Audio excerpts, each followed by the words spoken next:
Ayun nga, magandang umaga sa inyong lahat. Inilabas namin ni Lolo Johnny ang mga aso ngayon sa park para makapaglaro naman sila sa labas. Ito nga pala si Lolo Johnny, siya ang naglalabas kay Kidlat. Hirap kasi silang pagsabayin, gawa ng maraming aso sa paligid. Si Islaw yung malaki, Kidlat naman yung maliit. Ito nga't naglalaro kami, pero ayaw niya ibalik yung bola, kaya uuwi na lang kami.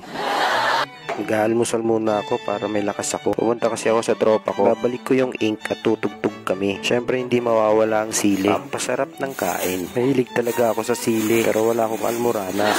Ikaw ba? Mahilig ka rin ba sa mga maanghang? Halina't kumain na tayo. Pagtapos ko kumain, naligo na rin ako at nagbihis. Hindi ko na kinuhanan kasi baka mabusohan lang ako. Kung ganito lang sana kaloob ang biyahe, haya-haya buhay. Kasama sa Pilipinas ang traffic. At talagang hindi kumpleto ang biyahe mo kung walang traffic. A few moments later. Buti na lang lumuwag na din sa wakas. Kating-kating na kasi kamay ko sa pagtugtog. Tagal na din kasi ng huling tugtog ko eh. Sa wakas nakababa na rin ako. Makakatugtog na rin sa wakas. May basura pa nga. Grabe talaga mga tao. Pag binaha, pag re-reklamo. Kasalanan na naman ng gobyerno. Kininayo. Dito nakikita niyo kung gaano kagrabe yung traffic. Kaya sa mga babiyahe dyan, agahan ninyo ang pag-alit at magbawad kayo ng mahabang pasensya. Later. So wakas nakarating na rin ako. Buti pa mga aso sumasalubong kahit walang pasalubong. Kaya naman masarap talaga mag-alaga ng aso. Yung kulay puti, nanay ni Kidlat.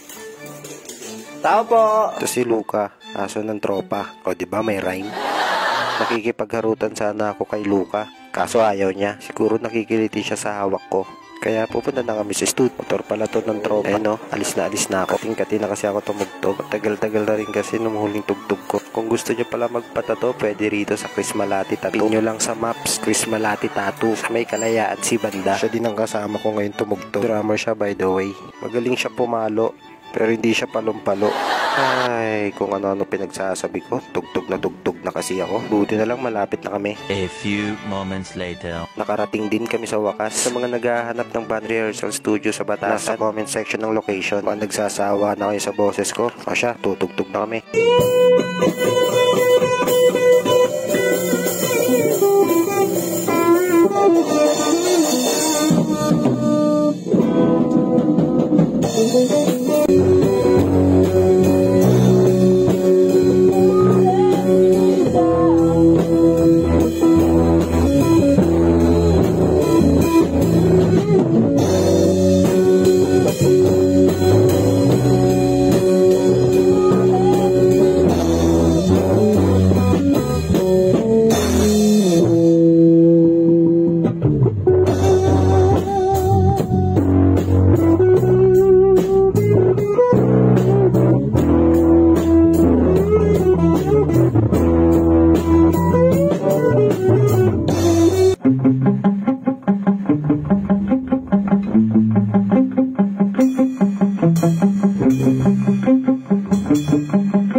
Nakamot din yung pangangate. Maraming salamat sa panonood. Hanggang sa muli. Paalam.